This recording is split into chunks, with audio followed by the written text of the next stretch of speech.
Let's get going here. Hope everybody is doing well. My name's Dan Gargan, I'm the managing director of the club. I appreciate you guys jumping on.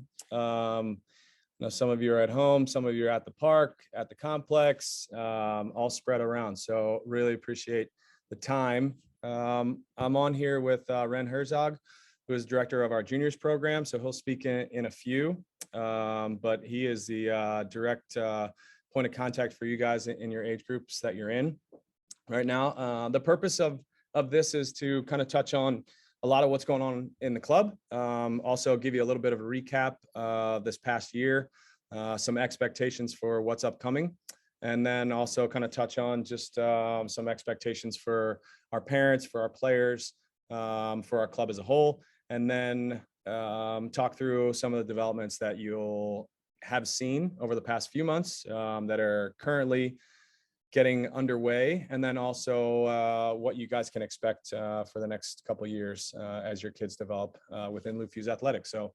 the first thing on the agenda is a spring recap. So obviously 2020, 2021 from a, just a general community standpoint, still undergoing and living through a pandemic, but pretty challenging year for us. But there was an awful lot of success, and wanted to make note of that before we started kind of diving into what's further ahead of us. For us, it was an incredibly challenging year, and what we wanted to focus on was progress, and really kind of dove into, I think, what we knew was our constant, which was our players, our constant of the energy that they give, of the excitement that they show up with. And I think they are essentially our why of what we do. So for us, it started off in a really positive way in the fall, and having a couple state cup championships in our 2005s and our 2002s on the girls side with O'Rourke and Tottleben, getting a couple of those cups early on with the girls' high school ages. We also won an MPL championship in the 03s, which is another big one. And then we also started our girls' academy. So our girls' academy started in probably the most challenging circumstances that you could possibly endure. But also, what I think we're continually reminded of was how good and how, I think, pure our kids are and our players are. And out of 6 age groups, we had 3 of them qualify for automatic qualification for nationals, and finishing in the top 2 of the Frontier Conference. So our 07s and our 08s and our 02, 03s, which was big. Our U14s, Lindsey Bryant's group, they lost in a heartbreaker in the national championship game. Our 08s, which we certainly have a lot of excitement for that age group. It's an incredible age group. They finished in the top 4 in the country, and also won their state cup here in St. Louis. And we were able to send a team to participate in the USYS regionals, which we hosted at our facility along with the county complex down the road. So really, really exciting to finish up on that. After having endured as much as we did throughout the year.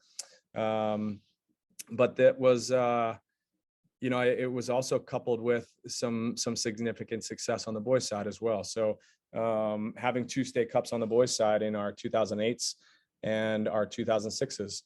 So our U13s and U15s also both won the state cup and participated at regionals as well. So we as a club can proudly say that we won more state cups of any club in the state of Missouri. So we led the way, and that's I think balancing experience and development, also with the idea of competition in a competitive environment, is something that we work through every single day. And it's something that we want to make sure that we continue to stress and share with our players and our parents and our families and our club as well. We take an awful lot of pride in what we do, and we want to continue down that road. So, it's kind of interesting. Our 2008s part of the STAR program that you guys are all in, our 2008s was the first age group that we really started to do this, and really started to kind of develop the way that we want to progress our teams and our players, and more of control kind of the curriculum and the idea of how we are progressing players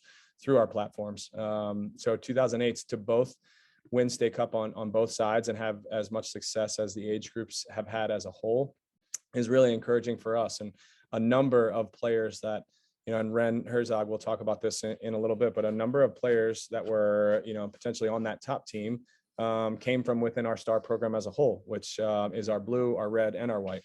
So that's something that I think is easy to get overlooked, but it's not something that we take for granted in any stretch of the imagination. And that's why we have moved further and closer to a full-time staff. It's to have that cohesion and that understanding amongst age groups where players are trackable and their development is trackable and their development is discussed. And you have different sets of eyes on players as they go through this process, because nobody's development is a straight line, and it doesn't look like this, and it doesn't look like that, and it doesn't look like that. So all of the development pieces that come along with that, for us, I think there's a couple pillars that we'll touch on, but it's about focusing on the experience and the process as a whole and celebrating that process. And it's not won or lost at U11 or U10 or U12 or even U14. This is a long road, and what we strive for is to really have a significant positive experience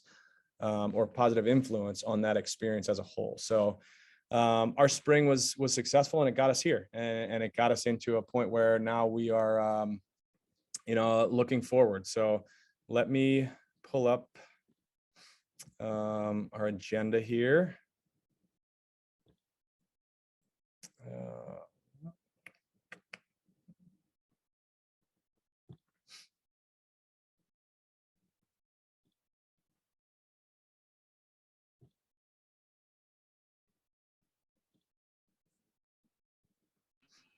You're good. Got that.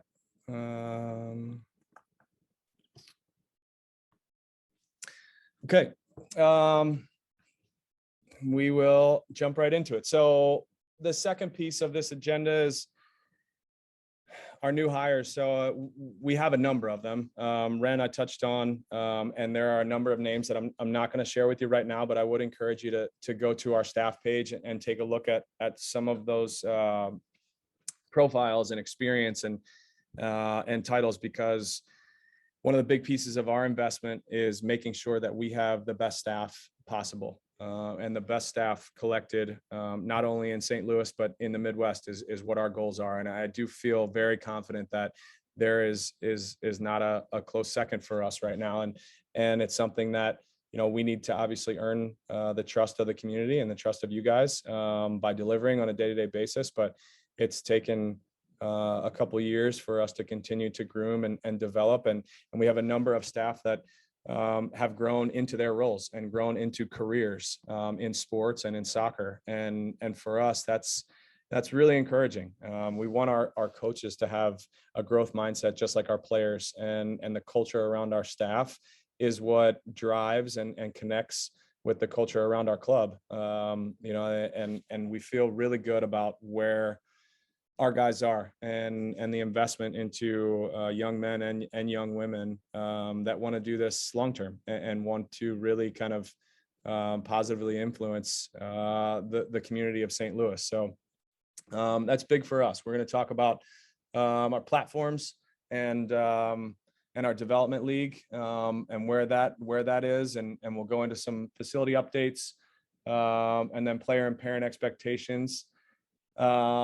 And then a couple basics in terms of the uniforms and an exciting note about 2022. So before we get all there, I wanted to share this with you guys so you understand kind of what our approach is right now. And this came out of our spring summit with our staff, and the idea that we're heading into a year where we're reinvesting in the service aspect and relishing in the idea that we are all in this together. Players, parents, coaches, staff, board, and families. Everybody gets to proudly wear the Lou Fusz Athletic crest. And there's opportunity in that, but there is also a significant responsibility. And we all take ownership in the process that is developing young minds, and we are very excited about that. We as a staff are very excited about that, but we as a club are also very excited about that. And it's something that we take a lot of pride in. So I want to touch on why and what this looks like, with our aspirational pillars. So, as a community facilitator, we think that there's an incredible opportunity there to be the lead voice in St. Louis, but similar to what I just touched on, there's also a pretty big responsibility as well. For us, it kind of came out and was born out of what we all looked at as a staff and the role that we play on a day-to-day basis.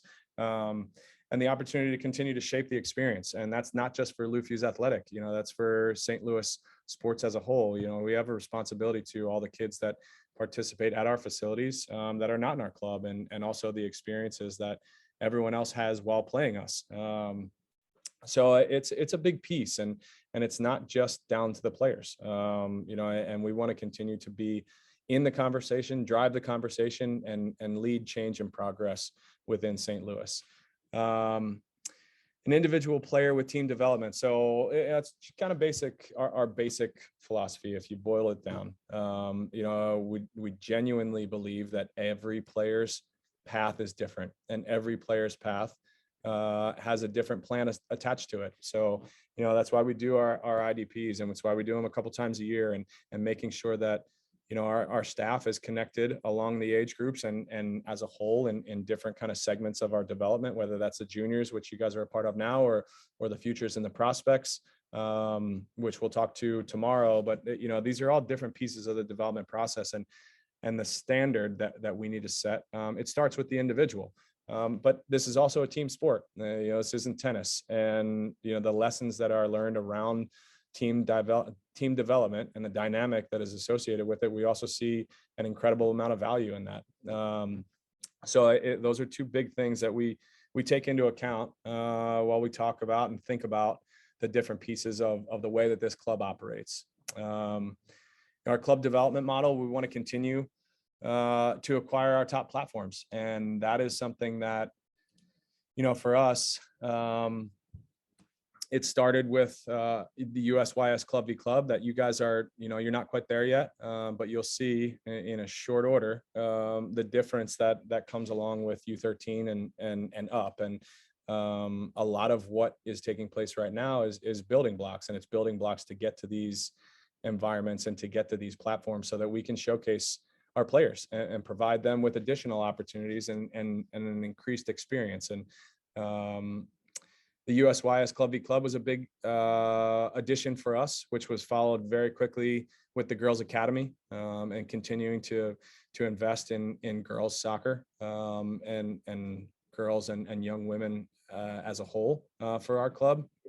And then it was followed up this year with MLS Next and approaching our investment on the boys side and trying to continuing to add there as well. And MLS Next is essentially the reincarnation of the development academy, which was run by US Soccer. Now it's run by Major League Soccer.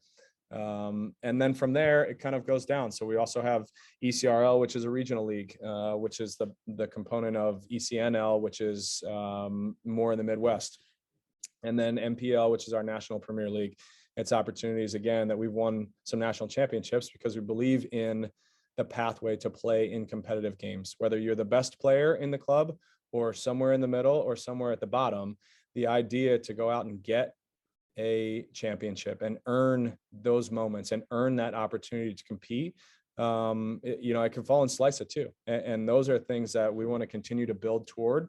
And that's why, we have this development model. It's also a piece of why, we've invested in rolling out the development league, and it goes to a couple different pieces of who we are, but also, the importance of, like we talked about, the environment that these kids are learning in. And there's an awful lot that kind of went into the decision to play our U9s in the development league. But a big one was the environment as a whole. And we'll touch on this in terms of our player expectations and our parent expectations, but we want kids to feel a level of comfort when making decisions on the field, to be challenged, and at the same time feel that discomfort of not necessarily knowing the answer.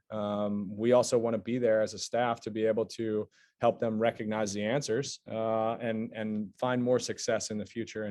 And kind of controlling and facilitating that environment was really important, because there is, I think, a significant piece to that growth that comes from you guys. It comes from the parents. It comes from the sidelines. It comes from being around the game. And that was something that we, back to the top and being a community facilitator, we have the option to do. And we are a big club. We don't want to be the biggest club, but we are a big club, and we want to take advantage of some of those things and provide, more. So the professional coaching staff with a growth mindset, it's similar to what we hope to instill in our players, having that growth mindset. And I know you guys are all soccer fans, so St. Louis City in Major League Soccer coming here, it aligns perfectly with who we want to be as a club and what we want to share with our players as a club, but also how we want to progress as a club. And for us, it represented in David Critchley, our former technical director, and 10 additional players on that U16 team, moving into the St. Louis City Academy setup. And, when I first interviewed David to come and join Lou Fusz Athletic and also St. Louis, he had that growth mindset. And that was important for me because, it really kind of permeates the entire staff. And that is something that, I want leaders, and I want characters, and I want a driven staff that wants to continue to challenge themselves, because that expectation filters down to our players. And that's really where, we need to get to on a day-to-day basis, because we cherish those 90-minute experiences, whether that's on the training field or it's in the games. We see them as moments that are really transformational, and you never know when they're going to happen. But if you don't bring a mindset of growth and attention and positivity, then, any one of those moments can go the opposite way. So, multi-sport excellence, we are Lou Fusz Athletic, and that is rooted in soccer. But we also have lacrosse and we have football. And for us, we want to be the leader in St. Louis sports. We want to be synonymous with St. Louis sports, and we want to be synonymous with growing that. Now, obviously, speaking to soccer families, soccer has been what we started with, and that will never change. And we are, a soccer club at our core. But we also felt, in order to be a community facilitator, in order to really kind of be a lead voice in St. Louis, there were parts of the community that we didn't have an opportunity to speak to. And I'm sure there are plenty of people on this call that have kids that play other sports. I played other sports. All of our coaches played other sports. And there's, we believe that there is a genuine positive piece to that. And we'll continue to support that, because you learn differently in different environments. And that's why we have extended into other sports. And it's also, why we'll continue to support those. So the last piece for us is world-class youth sports facilities. This started a long time ago at Don Popovic and Lou Fusz Jr. Next year, 2022, is our 30th anniversary, which is pretty incredible. The amount of blood, sweat, and tears that has gone into this club to get us to this point. It really can't be, quantified. But what you can say is that they put an emphasis on having the right facilities from the outset. And Pops always talks about, how important it was to get turf here in St. Louis to allow the soccer player to develop throughout the weather. And we've taken that, I think, one step further in the training center and having, the indoor capabilities, and having the weight room, and having a new partner in D1 and focusing on performance and continuing to expand that. But without those facilities and without the facilities that we have, we'd be unable to do that. And we do think that the experience really begins with that. It's the moment that you walk on to our facility. That's when it all starts. And that's something that, we'll continue to invest in. So, in touching on some of these things, we talked about the community facilitator. That's kind of where our Lou Fusz Athletic Network falls in. So this is something that we just announced in the St. Louis Hawks, and they are a great representation of, I think, what you can expect from an affiliate. The Hawks are still the Hawks. Their club is still a great club that's smaller, and it needs, we felt, some support, but we didn't, we don't want to just kind of run in and expand ourselves all over the place. We want to utilize our position as a bigger club and support grassroots soccer throughout St. Louis and throughout, the general area. So the Hawks, will be a piece that will support their coaches, will support their staff, will support, I think, their players in different ways. And hopefully, when the time comes where then they're ready to take their competitive step, that they'll think about Fusz, and they'll think about, there being a clear pathway. So similar to what we're trying to provide for our club, and these are the steps that you need to take. We wanted to go out and support different areas of the community that we didn't necessarily have an opportunity to speak to, and connect them with what we believe is a really positive pathway to travel for their kids and for your kids. We think that, this will continue, but it is also something that we're just getting running and just getting going, and it's a great start for us. So I'm going to touch on the next update with facilities, and I know some of them you guys have seen. So there's 2 new fields at 4 and 5 that we'll continue to invest in. So I know we've obviously put a lot of effort and a lot of time into getting the training center up and running, and where we feel like it's in a good spot. And we definitely have made some adjustments, or some more adjustments there, not just the lights, but we went full Bermuda grass on the backyard, in the children's backyard. So we removed the turf that wasn't great turf to begin with, but we were kind of stuck in an interesting situation, and made the decision to extend the Bermuda grass out, which is about a week to 10 days away. And it looks amazing. So that's a big piece, but the soccer complex is where we're kind of heading back towards, and the 2 new fields were the start. They allowed us to host the USYS regionals this summer. It's an incredible playing surface, and we're back to kind of having, all 8 of our fields there in a really good spot. Our field 1, so you'll notice this, is now we're starting the process of changing over all the lights. So they're the older halogen bulbs. Field 1 will be the start, and that'll go full LED. So the lighting should be enhanced, and we'll kind of go from field to field with that process, which is going to take a few years, but we're starting the process now. And then you'll see some construction for parking lot lights, which should be in by the end of this month.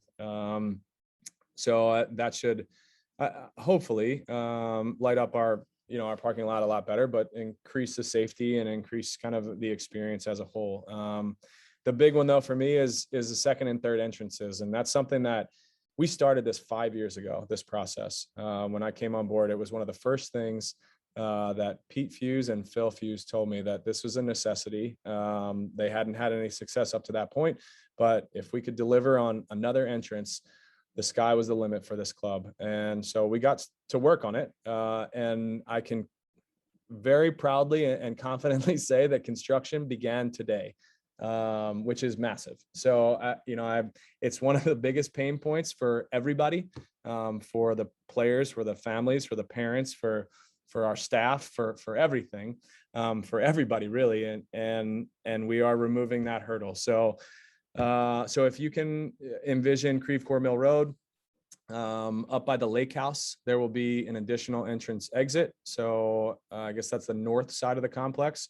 And then also all the way at the bottom, at the south side, essentially right where, if you're coming from Olive, where the trees stop, there will be another entrance and exit there. So we're still working on, our bigger plan, which includes either an entrance exit or just an exit onto 141. We haven't had that approval yet, but we are going into, I think, another phase of what we would see as our development of that facility in particular.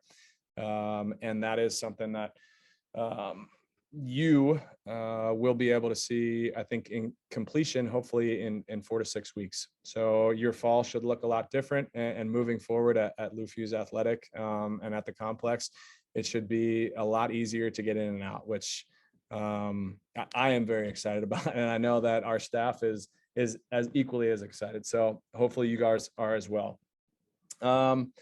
New platforms, we'll touch on this within,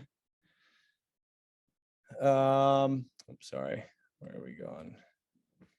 Yeah, so new platforms. We talked about the D League. We talked about the GA, and we also talked about MLS Next, and kind of all of that is born out of where we are at right now with our younger ages and the addition of the development league, and then also what Slice looks like locally, and then starting to incorporate the out of town tournaments and the like. So introducing the idea of travel and competition, et cetera, so that we are prepared for when we get to U13 and older. We'll announce more of some of the specifics around our partnership with D1, but I know that some teams got their first testing in. I think that was at our back to soccer tournament, and then we'll do another weekend. I don't think it's this weekend. I think it's the following weekend where we'll get the rest of our teams tested, and then there will be a lot more inclusion from them within our teams, and then also within our individuals, some opportunities for individuals to work, and also groups as well. So that's a big one for us.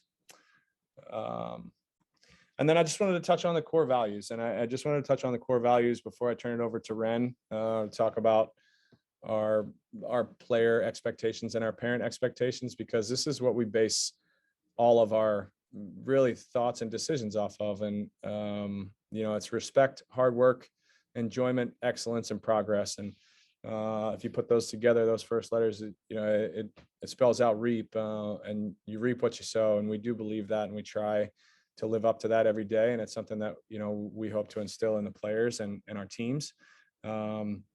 And it kind of trickles down into what our expectations are for our players. So at this point, I'm going to turn it over to Ren Herzog, who's the director of our juniors program. So he is your direct point of contact. I know there's obviously other age groups, but Ren is the one that is overseeing and facilitating and really handling a lot of this development, and has done an incredible job. Really been excellent for me and for the club, and somebody that truly embodies those points of the philosophy in respect and hard work and a positive attitude every single day. So Ren, no further ado, you're up. Thanks, Dan. Before I get going, I just wanted to thank everybody for their time tonight. I know kids are going back to school today, and soccer practice is happening, other practices are happening. So I saw some video, people getting out of their cars and still listening. So we really do greatly appreciate your time. You guys put a lot of time and effort into this experience for your son or your daughter. And it doesn't go unnoticed. So we do appreciate you being here. I also wanted to thank Dan and the Fusz brothers for all of their investment in the club and the progress that we've made, including those 2 new entrances. I did see some of the chats as people are excited. If you could have been in the auditorium when the staff found out, it was a similar level of excitement. I think there was applause, maybe some loud cheers. We're all really excited about it. Can't wait to make it easier to get in and get out of the complex. So great stuff there. So going right into player expectations, similar to parent expectations, we have responsibilities, coachability, and mentality. And then under each one, we go right into our core values, which Dan just touched on. The first one being respect, and ultimately, just as much as the players, respect themselves and get themselves a training and focused when they're there, we want them to respect everything in the environment, the parents, the players, the opponents, the refs. And I'll touch more on the refs when I go into the conversation about parent expectations. We usually don't have a huge issue with players and refs, but there is a referee shortage going on in St. Louis that I did want to touch on. But having a high level of respect from a player perspective, I think starts the environment, and that respect being reciprocated from coaches to players and players to coaches does really, impact the experience. And then overall, just taking accountability for their journey. It's something that, at these younger ages, it can be difficult. We know that, as the kids mature, it's easier to communicate. It's easier for them to sit there and say, this is what I need to get better at, or have those moments of accountability. But we're hoping that happens sooner rather than later. And, we're putting that onus on them to say, hey, this is an opportunity for where I can improve, or where I can help my team. And that's your own accountability to do that. So as much as you all are involved in the process, we would really, hope that you support that initiative, that this accountability is on the child, on the player, of their growth, and of their experience, just as much on the coach and the parent. and then hold the teammates accountable. So along with the communication, 2 bullet points below, in the way that we communicate to each other, the holding your teammates accountable and letting them know, hey, we got to do better here. We can be better. And that type of communication does go a long way. And Dan could tell you playing in, the MLS, that's a huge part of the locker room atmosphere, and that you do have to hold each other accountable, and to have the best teams, you can't just have everybody say, this is great, we're doing awesome, when things aren't going great. So holding the teammates accountable is something that we're looking for. Yeah. That guy. Louis. That small guy. Yeah, that one kid was good. Oh, another one that's a little tougher. You can unmute yourself. That's our friend. Oh, yeah. There we go.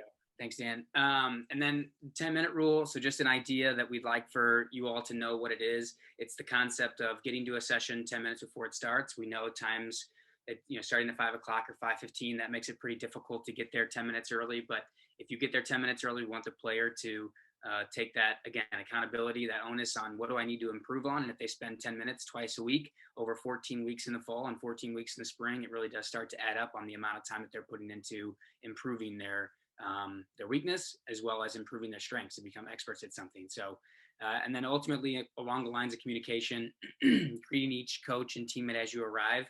Dan has us do that in the office before we sit down, before we, start to grind out our weeks, communicate with one another and say, hey, how's it going?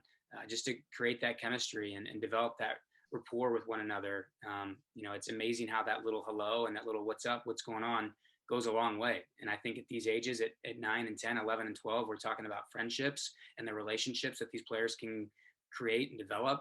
And saying hello is the start. And, it's a tough age, 9, 10, 11, to really be extremely personable. Some are better than others, and some are maturing and grasping at it. But if every single time they go to the session, they know, okay, I'm going to say hello to the coaches, I'm going to go say hello to my teammates, I think that goes a long way to look somebody in the eye and say hello, and go that route. So for coachability, the growth mindset, with that Dan brought up within our own staff, individually, we want that, for our players, we want them all to be wanting to get better. And, regardless of where they're at now, where they're starting, we want them to improve. And we know that this is a roller coaster. This is a long, process. Starting now at these younger ages, there's a long road ahead of them. And if they have the right mindset, the right mentality, anything can happen. And I'll touch on it again in parent expectations in this roller coaster idea. But there's been a lot of improvement that I've seen over the last decade within individuals that start at one point and end at another point. And it all starts with their own individual mentality. It doesn't start with them being in the top division of Slicer or anything like that. It's all about getting to a session, being focused as that bullet point on the right says, and then having the idea that I want to get better, I want to improve. And we're all like that in the office. That's what we've built our staff around, is having that growth mindset. And we hope that we have players that are like that too. And then ultimately just being positive, wearing that badge with honor and positively impacting your team, the environment that you're in, and doing that outside, off the field as well, not just on the field in the soccer environment, but off the field at school. And as we talk about our values, we do touch base on that, about how, showing respect to your teachers, to your parents at home, obeying them when they tell you to do the dishwasher or take out the trash, whatever that might mean. That's a positive influence. And we hope that relates back to the club. And then moving on to mentality, coming to the session ready, prepared, focused, and being intense in their training habits, being aggressive in the game, and then having confidence and enjoying it. And enjoyment is one of our values, and we don't take it lightly. We want them to have fun. This is about, developing a passion for something. And we hope that we're the inspiration that gets a player from being just starting in club soccer to loving the game so much that they eat, sleep, drink it, and they go home and they watch it on YouTube and they watch it on, TV, and they can come back and they have highlight clips in their mind as they're doing a trick on the field. They're thinking about the player that they watched at home that's doing that trick. And we hope that they love it, they enjoy it, and we think that's what really leads to players being great.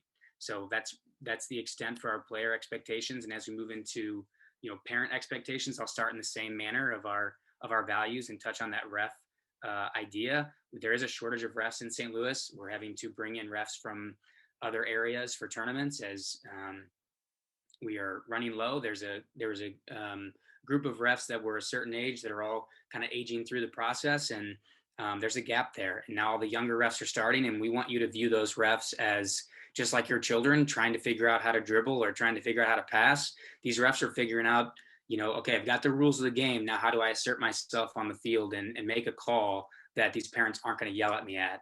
So back to Dan's mindset of, what we're doing with the development league and trying to develop players that aren't getting yelled at, that aren't getting screamed at, that are just, confident on the ball and having fun and enjoying the game at its purest form. The refs should still have that same opportunity, and they're just starting at 14, 15, 16. And that can be really frustrating for coaches, for parents, to be out there and be in a competitive game and want your kid to win. And we get all that.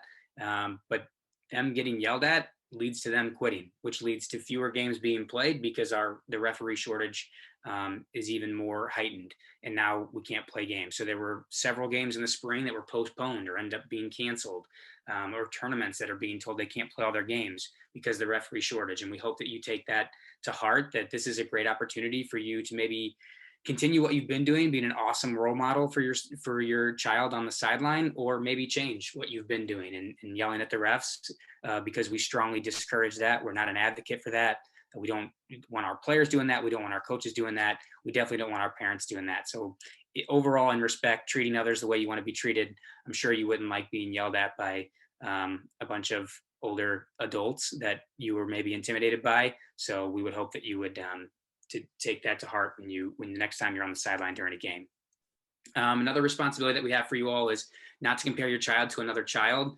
This is it's a roller coaster. Back to that mindset of it doesn't matter where your child is right now at 9 or 10 or 11. They might be just brand new to club soccer and getting going, and they might be a player that's trying to get on the bubble of being at the top of their age group, and that is all great. It's all based on their mentality as to where they're going to progress. We have a progression rate that we talk about as coaches, and you have to start somewhere. And the mentality and their ability on, just wanting to go out and work on their own is really what's going to drive your child to be great, or maybe just play the sport for fun, which is also what we want to provide as well. But this is not your job as a parent in this environment, is not to compare your child to another child on their team or another child in the age group or another child that's been through it before. This is your own child's journey, and we want you to support that journey. It should be fun, and they should be developing relationships and getting a great experience doing it. I used the example in our last meeting about a U9 player that joined club soccer for the first time as an 05. And as Dan talked about, those 05s that just went to MLS Next with David Critchley, our technical director, our former technical director. He started as a not so great player at U9, if I'm being kind. And maybe we could have argued the point whether or not he should be playing club soccer, but our goal is to provide an opportunity for all these players to play and get better in a controlled environment that they are getting focused teaching. So support that journey. That player ended up 6 years later working his tail off. He had an unbelievable mentality, and that's what proved to be the difference, as he is now one of the top 15, 16 players in St. Louis, from being a player that again, I would have had a conversation with the parent about whether or not this is the right sport for them to choose 6 years ago. So that just gives you some insight as to where your child might be now and where they could go based off of their love for the game or where they want to go with it. And then moving into your communication, we want you to be communicating with the coaches. It's part of the experience, but we do ask for you to hesitate or take a 24-hour break on any emotional issue, whether that's from a game or a training environment, an issue that you might have where your emotions are running high, where you're frustrated. Take a deep breath, decompress. We're coaches. We are human beings as well. We also need that time to decompress. It's likely that if it frustrated you, it might have frustrated us. And so giving that time to relax, them two adults can approach the situation hopefully with a level head. And again, if it's still bothering you, then obviously please reach out so we can, deal with that situation. Then I'll go quickly through the next two: coachability and mentality. The growth mindset with your player, we want that for you as well. There's always things you can be learning. We want you to be educating yourself. I use my dad as an example, as someone who, was a baseball swimming guy, and, had 3 boys that loved the game. And decided, okay, I've got to invest in making sure I know what I'm doing at home with them.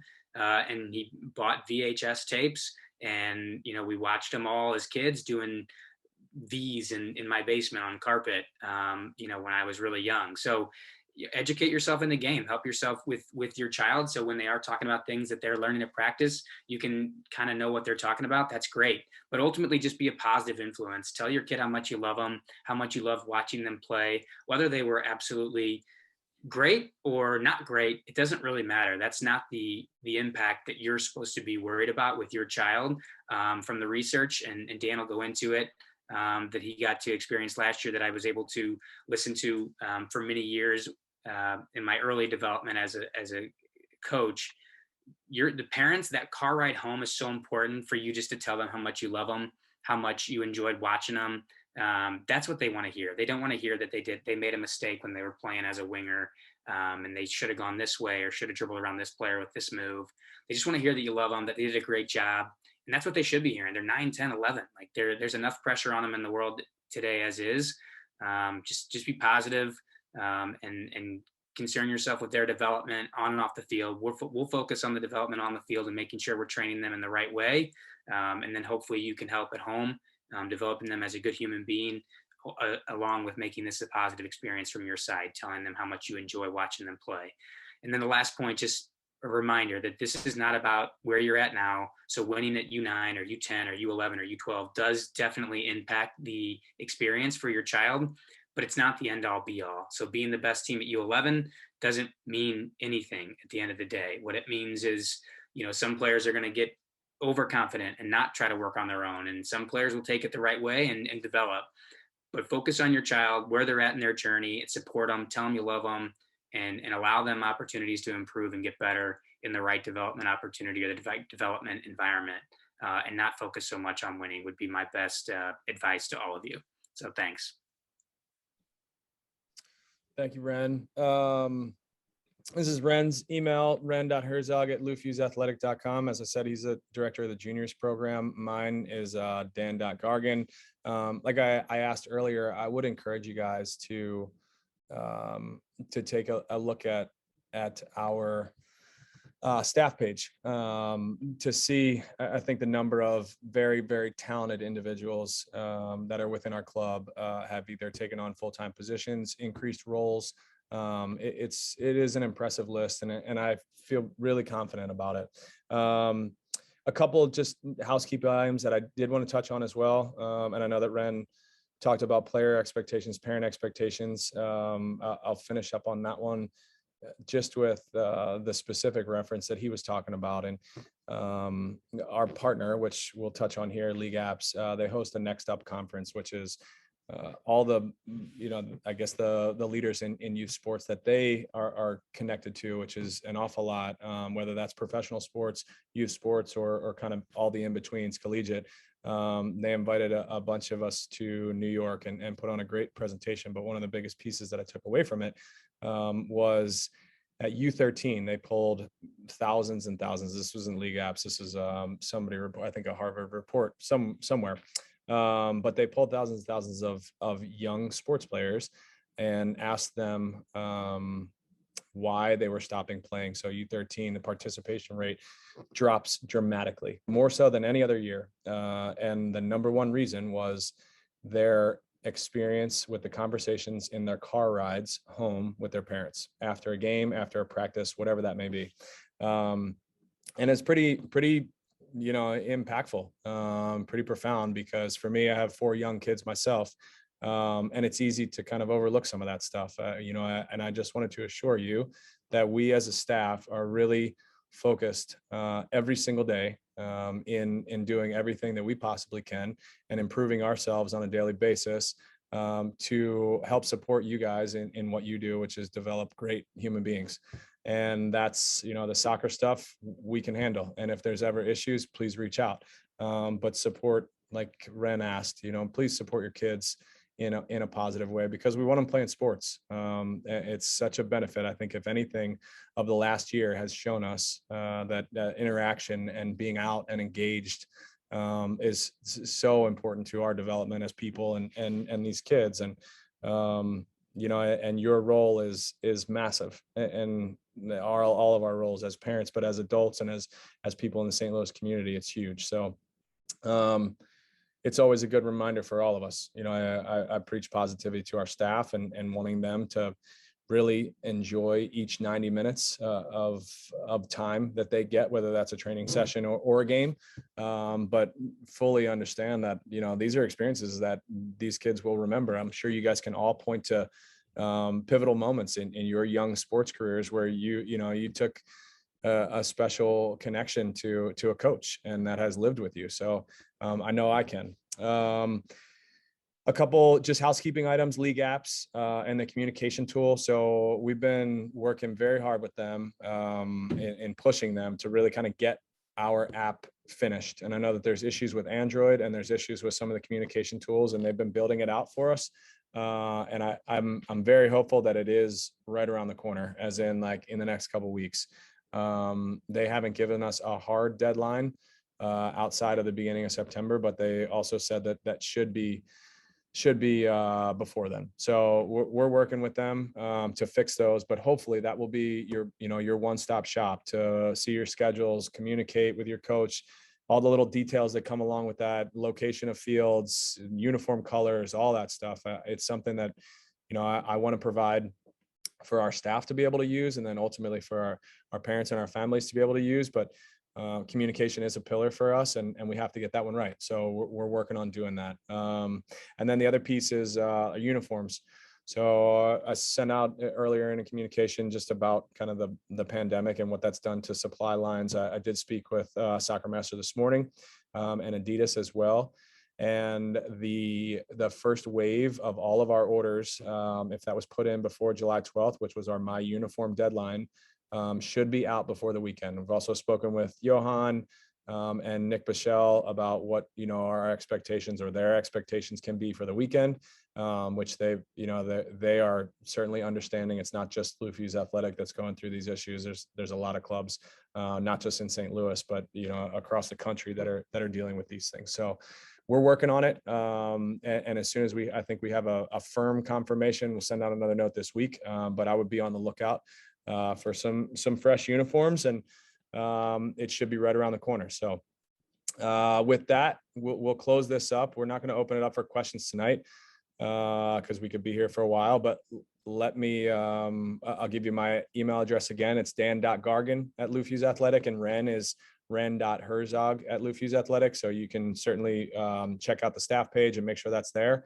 And if there's others that you may want to reach out to, and we'll have more information for you over the next couple of weeks, next couple of months. And hopefully you'll start to see some of these improvements in person and drive across the second and third entrance yourselves. So thanks for the time. And thanks for the support of the club. And we'll see you around the park very soon.